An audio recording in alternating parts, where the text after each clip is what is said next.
오늘 읽은 본문 말씀은 제가 설교에 대한 하나님 앞에 간절한 기도를 드렸던 그런 최초의 본문 말씀이기도 합니다.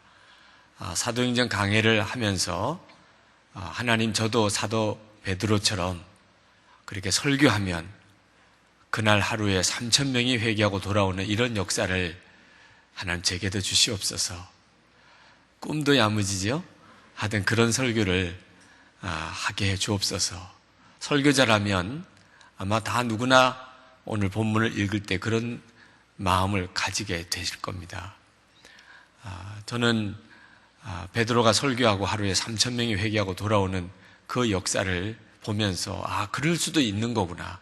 설교하면 그러면 예수님을 십자가에 못 박았던 그런 사람들조차도 회개하고 돌아오는 역사가 일어날 수 있구나 하는 생각을 했고, 그리고 이것이 설교자를 향한 하나님의 계획이구나 그런 생각을 했었습니다. 그런데 제가 그렇게 기도를 하고 얼마 지나지 않아서 하나님께서 제 마음에 너가 정말 알고 구하는 것이냐, 너가 기도하는 것에 대해서 너가 정말 어떤 것인지를 알고 구하는 것이냐 하고 제게 물으셨어요. 꿈을 꾸게 하셨습니다. 제가 꿈속에서 어느 자리에서 설교를 하는데 정말 가슴이 터질 듯한 마음으로 눈물로 예수님이 우리와 함께 계시고 우리의 주님이시라는 것을 설교하는 중에 사람들이 다 저를 노려보듯이 아주 죽일 듯이 저를 적대감을 가지고 대하는 그런 많은 회중들 상대로 그 설교하는 꿈을 꾸게 하셨어요. 그때 하나님께서 저에게 성령 충만한 설교가 꼭 베드로와 같은 반응을 가져오는 건 아니라는 것에 대해서 알게 하셨습니다. 베드로는 하루에 3,000명이 회개하고 돌아왔지만 스데반이 설교했을 때는 동일하게 성령에 충만하게 설교했지만 돌아오는 것은 돌이었어요. 돌에 맞아 스데반은 그 설교를 하고 죽습니다. 내가 성령의 충만함에 설교를 하기를 원하느냐? 그렇다면 너는 돌에 맞아 죽기도 각오했느냐? 하나님께서 저에게 그렇게 물으시는 것을 알았습니다. 그래서 성령 충만한 설교가 이게 사람의 욕심으로 구할 게 아니라는 것을 알았어요. 마음에 겁이 나기도 했습니다. 정말 내가 그렇게 할 수 있을까? 그러나 그 일로 인해서 잠시 동안 마음에 고민이 있었지만 저는 하나님께 다시 정확하게 기도했습니다. 하나님, 제가 정말 성령의 감동하심으로 전하지 않으면 견딜 수 없는 주님의 말씀을 받아서 제가 설교하다가 돌에 맞아 죽는 일이 있어도 저는 성령의 충만함으로 설교하는 자가 되기를 원합니다. 그렇게 기도했어요. 그것이 설교자를 부르신 하나님의 뜻이라는 것을 분명하게 알았기 때문입니다. 설교자에게 있어서 성령의 감동이 없다면 그것은 정말 아무 의미가 없는 것이지요. 그때 저는 저 나름대로 설교하는 것에 대한 몇 가지 원칙을 정했습니다. 첫째는 설교할 때 저 자신의 의도를 전혀 개입시키지 않는다. 제가 무슨 말을 하고 싶고 제가 어떤 내용으로 설교하고 싶은 것을 전적으로 다 배제하는 것. 그때 하나님께 제가 받은 설교하는 방법 중에 하나가 이 강해 설교입니다. 어느 성경책 하나를 택해놓고 그리고 성경책 1장 1절부터 읽어 내려가면서 연속 설교를 하는 거죠. 제가 이렇게 하는 이유는 제가 성경 본문을 제가 제 의도를 가지고 택하지 않으려고 하는 뜻입니다. 주어진 본문의 말씀을 가지고 설교를 하겠다. 하나님이 주시는 말씀으로만 설교하겠다 하는 뜻이 있는 거죠. 두 번째는 설교하기 전에 반드시 성령의 기름 부으심이 있는지를 확인하는 거죠. 성령이 너에게 임하시면 그러면 내 증인이 되리라고 하셨으니까 말씀 준비를 다 해놓고도 마지막에 하나님, 이 말씀을 주님이 정말 전하게 하시는 겁니까?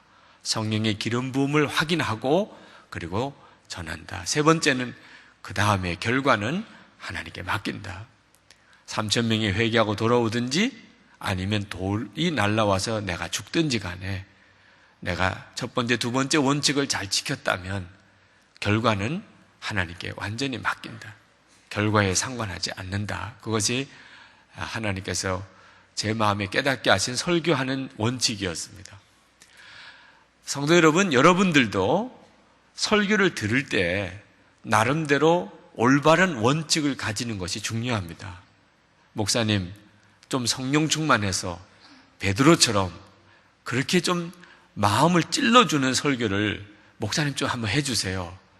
여러분들의 말은 안 해도 여러분들의 마음의 요구를 제가 느낄 수 있어요.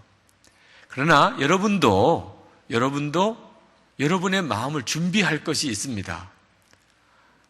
여러분, 스데반 집사님이 설교했을 때 돌을 던졌던 회중이 있었어요. 베드로가 설교했을 때는 3,000명이 회개하고 돌아오기도 했고, 똑같은 성령에 충만한 설교를 듣고도 반응이 그렇게 달라질 수가 있단 말입니다. 회중들이 또 어떤 마음의 준비가 있느냐에 따라 하나님의 말씀이 역사가 달리 나타난단 말입니다. 여러분, 말씀을 들을 때 첫째는 설교자가 누구냐 하는 것보다 그 설교 내용이 정말 성경에 있는 내용인가를 먼저 살펴보셔야 합니다. 이것이 성경 말씀이냐, 하나님의 말씀을 제대로 푼 것이냐, 그것이 중요해요. 두 번째는 그 말씀이 여러분의 마음에 받아들이기가 쉽지 않아도 그것이 하나님의 말씀이 맞다면, 그렇다면 그것이 하나님의 음성으로 받으셔야 합니다. 그러면 하나님이 반드시 강력한 성령의 역사를 여러분에게 허락하십니다. 말씀 받는 준비가 되어 있으면, 그러면 말씀은 반드시 역사하게 되어 있습니다. 하나님은 우리에게 말씀하기를 원하세요. 오늘 베드로의 설교를 들었던 사람들은 마음에 크게 찔렸다고 성경은 말합니다. 그 말은 하나님이 그들의 마음을 치셨다는 거죠. 그들은 자기들이 하나님의 아들 그리스도를 십자가에 못 박았다는 사실에 대해서 기절초풍했습니다. 자기들이 그렇게 엄청난 죄를 지었는지를 상상도 못했어요. 그런데 성령 충만한 베드로의 설교를 들으면서 자기들이 십자가에 못 박아 죽인 그 예수가 그리스도라는 사실을 깨닫고 그들은 경악했습니다. 마음에 크게 찔림을 받은 거죠. 하나님이 그들의 마음을 찔러주시지 않았다면 결코 깨달을 수 없었던 것을 깨달았던 거죠. 성도 여러분, 하나님께서 마음을 치시는 역사가 있는 사람은 정말 축복받은 겁니다. 그것보다 놀라운 은혜가 없죠. 오늘 이 시간에 여러분들 안에 하나님의 말씀을 들으면, 성경을 읽으면 마음에 찔림이 느껴진다고 한다면, 그러면 여러분들이 영적으로 대단히 건강한 상태에 있는 겁니다. 그렇게 되기를 구하시기 바랍니다. 세상 사람들의 불행은 하나님이 마음을 치시는데도 전혀 그것을 마음에 느끼지 못하는 데 있습니다. 사람들의 감각은 다른 쪽으로는 아주 예민합니다. 누가 나에게 잘해주고 누가 나에게 잘못하는 것은 얼마나 정확하게 아는지 모릅니다. 정욕과 탐욕의 마음, 미움과 시기와 질투의 감각은 대단히 예민합니다. 슬퍼하고 기뻐하고 불쾌해하고 만족해 하는 것은 다 잘 느낍니다. 그런데 유독 하나님으로부터 오는 감각은 죽어 있단 말입니다. 하나님이 말씀하셔도 제대로 깨닫지 못하고 하나님이 마음을 치셔도 전혀 느낌이 없는 사람들이 많습니다. 그래서 예수님께서 마태복음 11장 17절에 이렇게 말씀하셨습니다. 가로되 우리가 너희를 향하여 피리를 불어도 너희가 춤추지 않고 우리가 애곡하여도 너희가 가슴을 치지 아니하였다 함과 같도다. 하나님은 분명히 우리에게 역사하십니다. 우리의 마음을 찌르시고 우리의 마음을 치시기도 하십니다. 전혀 깨달아 듣지를 못하는 거죠. 인도의 영성신학자인 앤서니 드 멜로 신부님이 이런 말을 하셨습니다. 대부분의 사람들은 잠이 든 채 태어나서 잠이 든 채 살아가며 잠이 든 채 혼인하고 잠 속에서 자녀를 낳고 깨어나 본 적이라고는 없이 잠이 든 채 죽는다고 했습니다. 여기서 잠이 들었다는 말은 생리적인 수면을 말하는 게 아니죠. 영적으로 잠든 상태에 있다는 겁니다. 다시 말하면 하나님과는 아무런 감각적인 교제가 없다는 거예요. 하나님이 말씀하셔도 듣지도 못하고 주님이 치셔도 깨닫지도 못하는 상태에서 태어나서 그렇게 죽는다는 거예요. 여러분, 하나님은 우리가 그렇게 되기를 결코 원하지 않습니다. 사람들은 죄의 종노릇 하고 삽니다. 그건 얼마나 심각한 일일까요? 여러분, 누가 여러분의 주인이라고 한다면 인생 사는 것 자체가 의미가 없겠죠? 근데 죄가 여러분의 주인이라면 이보다 심각한 일이 어디 있어요? 그런데 실제로는 죄의 종노릇 하면서도 그것의 심각함을 느끼지 못하는 겁니다. 하나님을 믿지 않는 것이 얼마나 큰 죄악인지 사람들은 오히려 그것이 죄라는 걸 이해를 못해요. 하나님께 순종하고 살지 못하는 것, 하나님을 섬기지 않는 것이 얼마나 두려운 일인지 사람들이 그것 자체를 잘 깨닫지 못합니다. 그렇게 살다가 하나님의 심판 앞에 설게 되는 것, 여러분 어떻게 되겠습니까? 하나님께서 오늘도 여러분 안에 여러분이 지금 심각한 상태에 있는 것을 알게 해주시고 그것을 깨우치시고 돌이키게 하기를 원하십니다. 하나님께서 우리 마음을 치실 때 평소에는 전혀 그것이 문제라고 생각지도 않았던 것을 깨닫게 되고 죄라고 여기지 않았던 것을 깨닫게 되고 그리고 하나님께 삶 전체를 바꿔 돌이키는 역사가 일어납니다. 어느 집사님, 여자 집사님이 그는 전형적인 한국의 어머니예요. 자녀 위해서 목숨도 바칠 수 있는 그런 한국의 어머니입니다. 자녀 위해서 그 자녀들의 학업을 위해서 지나가는 학교를 위해서 그리고 유학을 언제 보내면 좋을까 그리고 전공은 뭘 시키면 좋을까 결혼은 어떻게 하게 하면 좋을까 그것을 위해서 삶 전체가 거기에 매달려 살았던 분입니다. 그런데 어느 날 새벽에 자기 목숨보다 더 귀한 자녀를 위해서 그 학교 문제 그리고 장래 문제, 건강 문제 기도하는데 하나님께서 물으시는 거예요. 내가 그렇게 사랑하고 위하는 그 아이가 오늘 만약에 내 그 영혼을 걷어간다면 천국에 간다는 확신이 너는 있느냐? 그 집사님으로서는 기절초풍할 일이었어요. 교회도 다니고 있고 또 나름대로 신앙생활 하라고 자기가 아이를 그렇게 했지만 지금 하나님이 내 아이의 영혼을 걷어가신다면 그 아이가 분명히 천국에 간다고 나는 확신할 수 있을까? 자신이 없더라는 거예요. 그동안의 아이의 성적의 문제에 대해서는 너무너무 예민했고 어떤 학교를 보낼까 하는 문제는 자기 문제보다 더 큰 문제였어요. 그런데 그보다 비교할 수 없이 중요한 내 아이가 진짜 구원을 받았을까? 지금 죽는다면 정말 천국에 갈 확실한 준비는 되어 있나 하는 문제에 대해서는 너무나 소홀히 했다는 겁니다. 성경은 매일 읽기는 하는 걸까? 기도는 정말 하고는 있는 걸까? 하나님 앞에 예배 드리는 것이 그 아이에게 있어서 기쁨이 될까? 어머니로서 그 점에 대해서는 너무나 소홀히 했던 것을 알았다는 거예요. 자식을 위한다고 생각했지만 우선순위가 너무나 잘못되어져 있었던 것을 고백하고 회개하는 것을 들었습니다.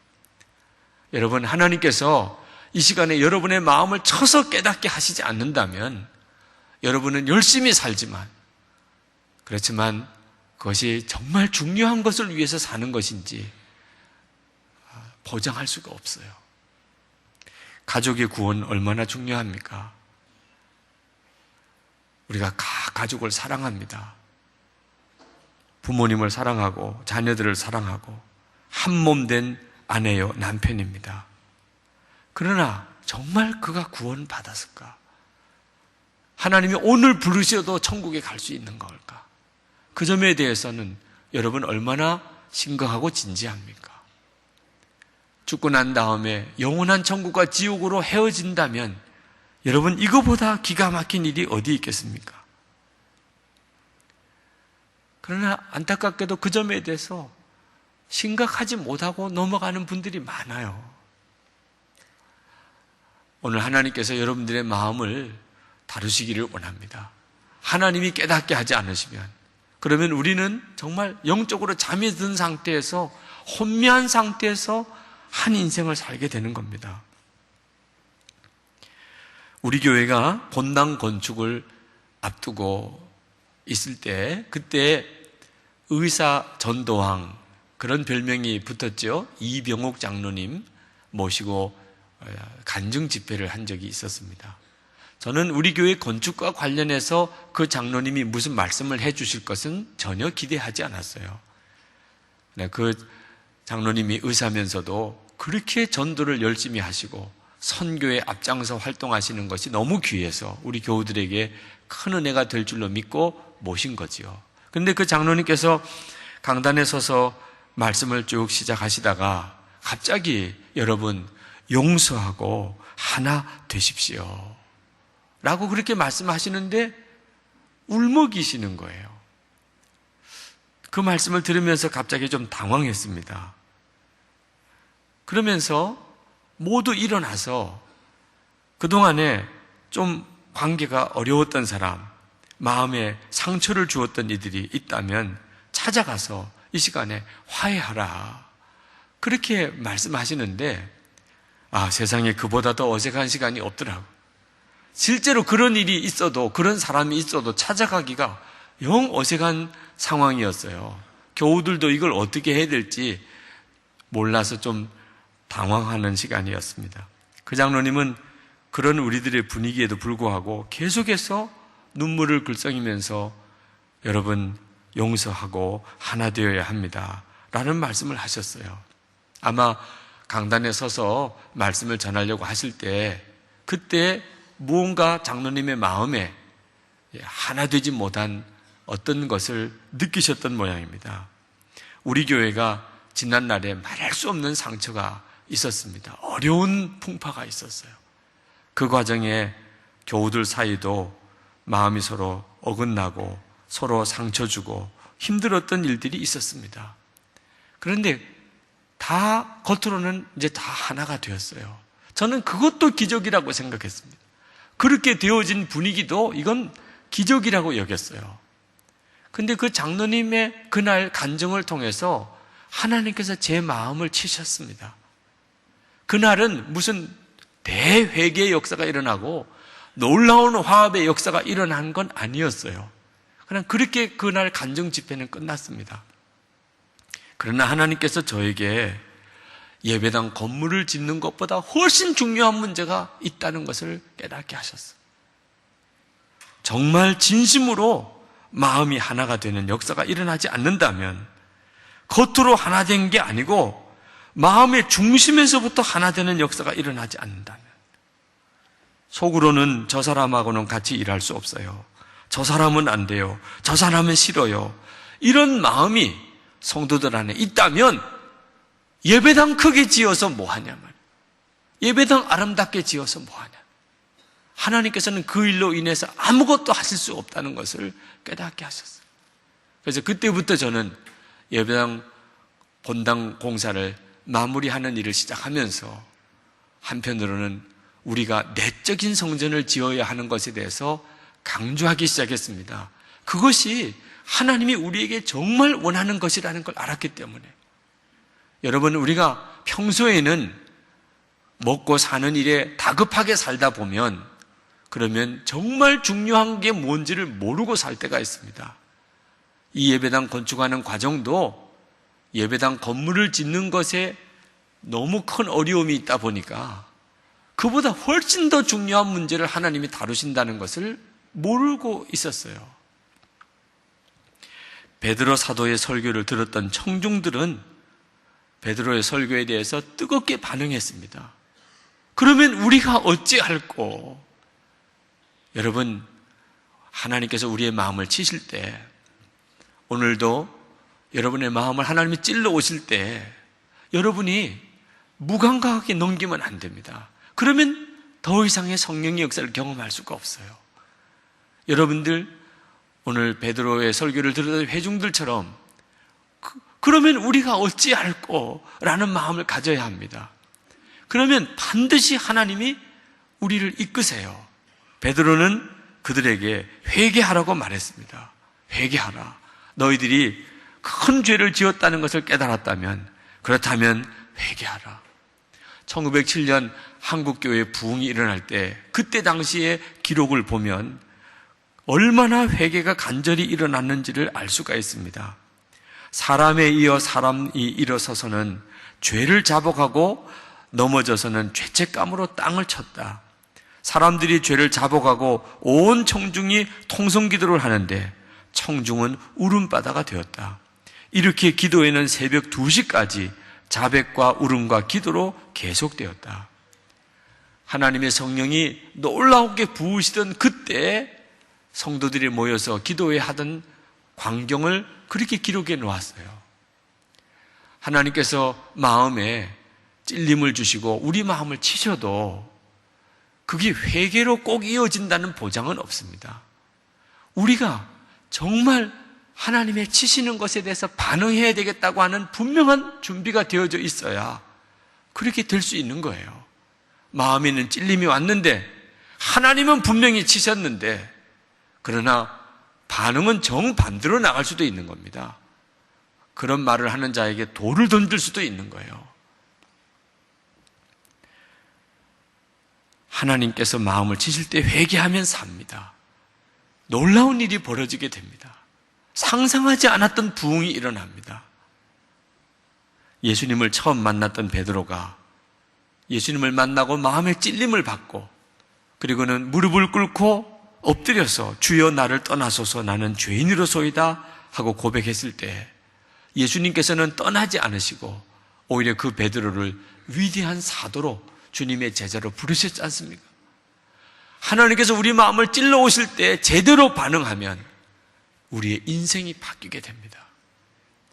평양 부흥운동이 일어났을 때가 1907년인데 사실은 10년 전부터 한국교회 안에는 곳곳에서 하나님의 부흥의 역사들이 일어났었습니다.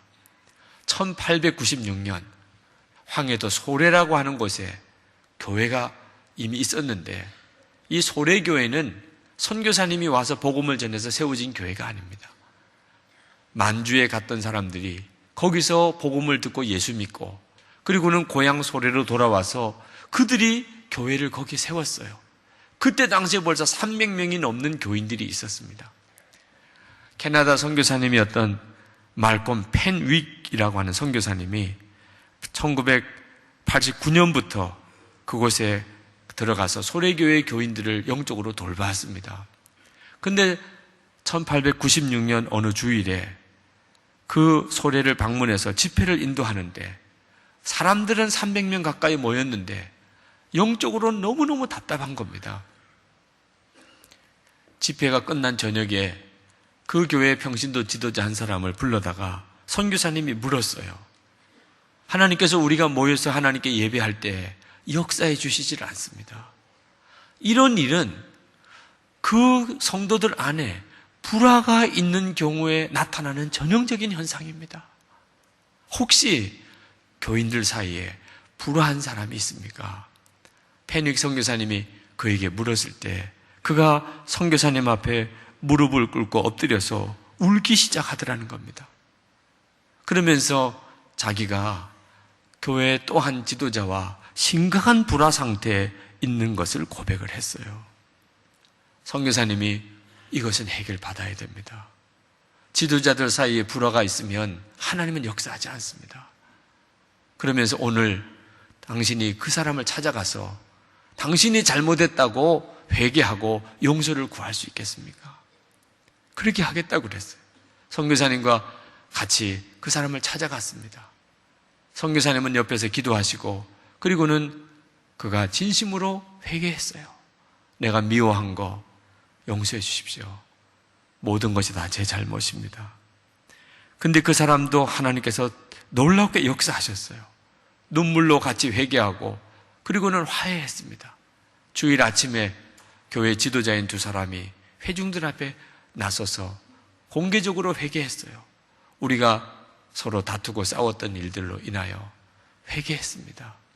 그때 교회 안에 엄청난 부흥이 일어났어요. 다 회개 자복하는 역사가 일어났어요. 소래교회 부흥의 시작이었습니다. 우리 1907년 한국교회 부흥 이전에 한국교회 부흥에 영향을 끼쳤던 또 하나의 부흥이 있었는데 1904년 영국 웨일즈 지방의 부흥입니다. 그 웨일즈 일대에 교회들마다 부흥의 역사가 일어나기 시작했는데 어느 한 작은 교회 부흥에 어느 여집사님의 회개부터 부흥이 시작이 됐어요. 주기도문을 하는데 기도가 중간에 막혔습니다. 나에게 죄 지은 자를 사하여 준 것 같이. 그렇게 기도하고는 기도가 막혔어요. 자기가 아직도 용서하지 못하고 있는, 미워하고 있는 그런 형제를 생각했습니다. 그런데 어떻게 그 기도를 할 수가 있나 말이에요. 그는 기도하는 것을 중단하고 그리고는 나갔습니다. 그 형제를 찾아갔어요. 그리고 그에게 고백했습니다. 미워했던 것에 대해서 고백했어요. 용서해달라고 요청했습니다. 그가 뜨겁게 그것을 받았어요. 그리고 놀라운 화해가 일어났습니다. 그것이 그 교회의 부흥의 시작이었어요. 그로 인해서 그 교회 안에 성령의 놀라운 역사가 일어난 겁니다. 웨일즈 지역에 하나님의 부흥이 일어났다는 소식은 불신자들도 다 알았어요. 예수를 믿지 않았던 어느 보석가게 주인이 교회에 부흥이 일어난다는 이야기를 듣고 자기도 한번 예수 믿어볼까 하고 교회를 찾아갔습니다. 그런데 가서는 너무 실망을 했어요. 도대체 부흥이라는 게 뭘까 하고 보았는데 부흥이라고 하는 게 교인들이 울고 기도하는 것밖에 없더라고요. 울고 기도하는 거예요. 울고 기도하는. 세상에 이게 뭐냐? 아무런 감동이 없어요. 자기에게는. 부흥이라고 하는 것은 교인들끼리 열광적인 감정의 표출에 불과한 거구나. 자기는 더 이상 그런 교회에 가고 싶은 마음이 없었습니다. 그런데 며칠 뒤에 어느 청년이 가게에 찾아왔어요. 그러면서 울면서 주머니에서 뭘 꺼내서 내놓는데 그 가게에 있던 보석입니다. 자기가 이 가게에 와서 보석을 훔쳤다는 거예요. 그리고 이것을 돌려드릴 테니 자기의 죄를 용서해달라고 우는 겁니다. 그 가게 주인이 기가 막혀서 당신이 어떻게 그렇게 할 생각을 하게 됐느냐. 자기가 사실은 교회를 다니는 사람인데 성령을 체험하고 성령께서 마음에 모든 죄를 다 회개하게 하시는데 이 죄도 깨닫게 하셔서 자기가 가지고 왔다는 거죠. 보석가게 주인이 충격을 받았어요. 부흥이라는 게 이걸 말하는 건가? 그가 다시 교회를 나가게 된 계기가 됐죠. 여러분, 하나님께서 우리 마음을 치실 때 우리가 상상할 수 없는 일들이 계획이 되어 있어요. 그때 우리가 진정으로 하나님께 반응하면, 회개해야 될 때 제대로 회개하면 하나님이 놀라운 일을 이루십니다. 여러분, 송길철 장로님이 쓰신 기름 부으심이라는 책 최근에 출간이 되었는데 그 책에 보면 규장출판사의 여진구 대표 이야기가 나옵니다.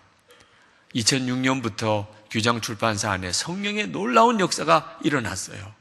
성령의 기름 부으심을 받은 여진구 대표가 어느 날 기도하는데 하나님께서 마음에 그 출판사에 있는 모든 직원들 앞에서 회사 대표인 내가 회개하라, 자백하라 하는 마음을 주셨어요. 아니, 제가 이 회사 대표인데 직원들 앞에 무슨 회개를 합니까? 나는 그동안 나름대로 잘해주느라고 했는데 제가 회개할 게 뭐 있습니까? 그때 성령님께서 그 직원들에게 그동안 대했던 것을 다 깨닫게 하셨어요. 겉으로는 그런 거 아닌 것 같으면서도 속으로는 업무 평가에 대해서 너무 까다롭고 인격적인 모독도 하고 어떤 때는 미워하는 마음을 가지고도 있었고 하는 시시콜콜한 일들을 다 생각나게 하셨어요. 회사 직원들 앞에 직장 예배 때 대표가 서서 울면서 공개적인 회개를 할 때 직원들은 깜짝 놀랐습니다. 그동안에 사랑하지 못했던 거, 용서하지 못했던 거, 미워했던 거, 그것을 공개적으로 회개하고 시시콜콜 다 고백할 때 그때 그 직원들이 큰 충격을 받았어요. 그때부터 그 출판사 안에 놀라운 일들이 일어나기 시작했습니다. 2006년 4월 16일, 4월 6일 규장과 가피플 전 직원들에게 성령의 강력한 능력이 임하는 성령 체험 사건이 일어났습니다. 교회가 아니에요. 직장이에요. 출판사 직장이에요. 그 직장 예배에 성령이 임하는 역사가 일어났어요. 직원들이 공개적으로 자복하는 회개의 역사가 일어났어요. 서로 미워하고 마음에 앙금이 있고 개인적으로 부서별로 서로 불편했던 모든 관계들이 풀어지기 시작했습니다. 회개와 용서와 화합의 역사가 일어났어요. 여중구 대표의 마음에 또 하나님이 치셨습니다. 내가 가장 사랑한다는 가족들 앞에 너 회개할 것을 회개하지 않았다. 그 가정예배 드리는 날 가족들 앞에 서서 눈물로 하나님의 마음을 고백했습니다. 내가 가장 사랑하던 아내요, 초등학교 다니는 두 아이, 막내 5살 난 아들까지 내가 잘못한 게 많다. 그러면서 아내부터 아이들 셋 하나하나 앞에 가서 무릎을 꿇고 손을 잡고 그리고 그동안에 잘못했던 것, 성령께서 깨닫게 하신 것을 고백하기 시작했어요. 남편이 울고 아버지가 울고 손을 붙잡고 눈물을 뚝뚝 흘리면서 죄를 고백할 때 아내도 아이들도 다 눈물바다가 되었다고 그랬습니다. 그날 이후로 가정 안에 놀라운 역사가 나타나기 시작했어요. 은사가 나타나고 기도의 깊이가 달라지고 아이들의 마음의 분위기가 달라지고 하나님과 부모를 사랑하는 것이 뚜렷하게 드러났어요. 큰아들이 그렇게 말하더랍니다. 아빠, 성령님 만나더니 아빠 많이 착해졌어. 그러더라는 거예요. 여러분, 하나님은 우리들의 삶 속에 놀라운 일을 계획하고 계시고 실제로 그 일을 하기를 원하십니다. 하나님이 하시는 거예요. 그러나 우리가 할 일이 있습니다. 그것은 하나님께서 우리의 마음을 치실 때 그때 우리가 즉각 하나님께 반응하는 것입니다. 베드로는 그 무리들에게 회개하고 세례를 받으라 했습니다. 교세가 13,000명이나 넘는 큰 교회 담임 목사님 언젠가 설교 시간에 당신 교회 교인들이 세례 받은 사람과 못 받은 사람이 얼마나 되는지를 파악을 해보았더니 40%가 넘는 사람들, 5,000명 넘는 사람들이 세례를 안 받은 상태에서 있더라는 거예요. 깜짝 놀랐다는 겁니다. 그렇게 많이 세례를 안 받고 있다는 거죠. 저희 교회는 교세가 이번 당회 때 2,700명이 이제 넘어섭니다. 근데 저희 교회 교인 중에 등록 교인 중에 세례 안 받은 사람은 100명도 되지 않아요. 이유는 우리는 새 교인을 맞이할 때 세례 받지 않은 분들은 반드시 세례 받게 합니다. 세례 받는 것이 중요하기 때문이에요. 세례 안 받고 신앙생활 하는 분들이 있는 까닭은 세례가 뭔지를 정확히 모르기 때문입니다. 세례는 내가 이제는 예수를 분명히 믿는다는 고백을 사람들 앞에서도 공개적으로 할 수 있느냐고 하는 문제를 말하는 것이에요. 예수 믿는다는 것을 사람들 앞에 말할 수 있습니까? 내가 예수님과 함께 이제는 죽었고 이제는 예수님으로 사는 사람입니다. 그것을 사람들 앞에 말할 수 있겠습니까? 예, 제가 얼마든지 그렇게 할 수 있겠습니다. 그 믿음이 세례를 받는 거예요. 베드로 사도는 그 무리들에게 두 가지 요청했어요. 하나님께서 여러분의 마음을 찔르셨다면 회개하십시오. 그리고 사람들 앞에 이제는 공개적으로 예수님이 나의 주님이시라고 고백하십시오. 그러면 성령을 선물로 받을 것이라고 그랬어요. 성령은 선물로 받는 겁니다. 우리가 뭘 했기 때문에 따로 받는 건 아니에요. 내가 무슨 대가를 지불했기 때문에 값을 주고 사는 것도 아닙니다. 성령은 전적으로 선물로 주어지는 거예요. 우리가 예수 믿고 받은 가장 큰 선물은 성령입니다. 우리가 예수 믿고 구원받았다. 예수 믿고 영생을 얻었다. 이제 내가 천국에 간다. 그 모든 것들이 다 성령님 한 분 안에 들어 있습니다. 내가 거듭난 사람인지의 증거는 성령님이 내 안에 오신 것이에요. 성령님이 내 안에 오심으로 내 인생은 바뀐 겁니다. 우리가 신앙생활하고 사는 모든 것은 성령의 역사로 되어지는 거예요. 영국의 버트란트 러셀이 나는 왜 기독교인이 아닌가라는 도전적인 책을 썼습니다. 서점에 가서 여러분들이 그 제목이라도 보신 적이 있을 거예요. 근데 그 책을 읽어보면 버트란트 러셀이 자기가 기독교인이 아닌 이유 중에 하나가 예수의 도덕률, 예수님의 가르침의 기준이 너무 높아요. 자기는 도무지 그렇게 살 자신이 없어. 그러니 애초에 기독교인이 될 생각도 안 한다는 거예요. 버트란트 러셀이 나름대로 정직한 사람이죠. 예수를 믿었다고 한다면 예수님의 가르침대로 살아야 되는데 자기는 그렇게 도무지 살 자신이 없다. 그러나 버트란트 러셀이 모르는 게 있어요. 우리가 예수님 뜻대로 살고 주님의 말씀대로 사는 능력이 우리 자신에게 있는 게 아니고 하나님이 우리에게 주시는 성령님의 역사에 달려 있다는 겁니다. 성령께서 우리를 그렇게 살게 해주신다는 거예요. 오늘 이 시간에 사랑하는 여러분, 하나님의 성령을 선물로 받을 것이라. 그러나 우리가 반드시 해야 할 일이 있습니다. 그것은 성령께서 우리 마음을 치실 때 진심으로 회개하고, 그리고 예수님이 나의 주님이시고 생명이시라고 하는 것을 고백하는, 세례받는 믿음을 가지는 거죠. 그러면 성령을 선물로 받을 것이라고 그랬어요. 지금 우리에게 가장 필요한 것은 이것입니다. 정말 예수님의 손을 잡고 파도 위를 걸을 때가 되었어요. 지금 우리의 상황은 우리에게 그 놀라운 믿음의 세계를 열어주기를 원하십니다. 얼마든지 그렇게 살 수 있습니다. 그 전에 한 번도 그렇게 살아보지 못하셨던 분들, 여러분 하나님의 부르심과 약속을 붙잡으세요. 예수님의 손을 잡고 파도 위를 걷는 겁니다. 그렇게 여러분 남은 생애를 사시는 것이에요.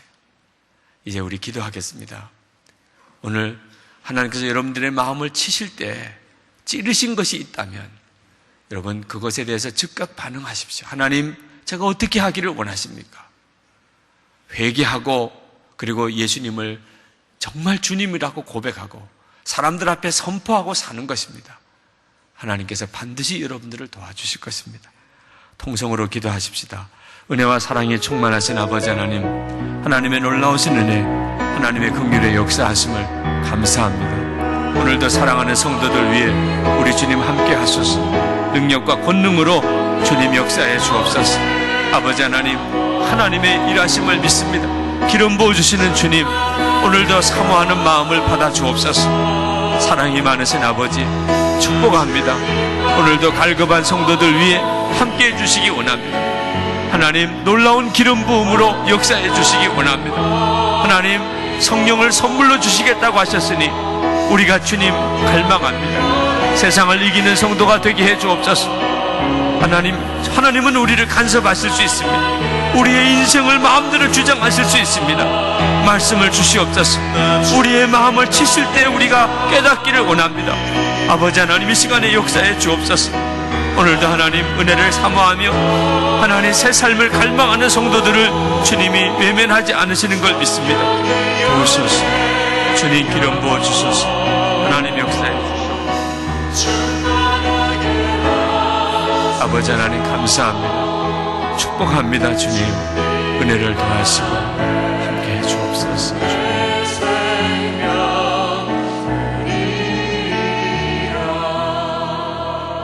아버지 하나님, 하나님은 우리의 인생을 얼마든지 간섭하실 수 있습니다. 우리가 진정으로 그것을 원합니다. 우리의 삶을 하나님은 주관하시는 하나님이십니다. 이 시간에 하나님께서 우리에게 말씀하실 것이 있습니까? 우리가 정신 차리지 못하는 것이 있습니까? 심각한 상황인데도 깨닫지 못하는 것이 있습니까? 시급히 돌이켜야 할 것이 있습니까? 주님 말씀해 주시옵소서. 우리의 마음을 치시옵소서. 사모함에 갈급한 마음으로 진정으로 새 삶을 살기를 원하는 모든 성도들을 축복해 주시옵소서. 주의 성령께서 친히 이끌어 주옵소서. 하나님, 우리가 언제까지나 주저하고 낙심하고 불평하고 살기를 원치 않습니다. 하나님, 끊임없이 죄에 무너지고 다시 회개하고 일어서는 삶으로만 반복하고 싶지 않습니다. 승리의 간증을 하기를 원합니다. 하나님의 영광을 드러내는 자가 되기를 원합니다. 어려운 때, 다 어렵다고 하는 때에 하나님 증거가 되게 해 주옵소서. 하나님의 살아계심의 증인이 되게 해 주시옵소서.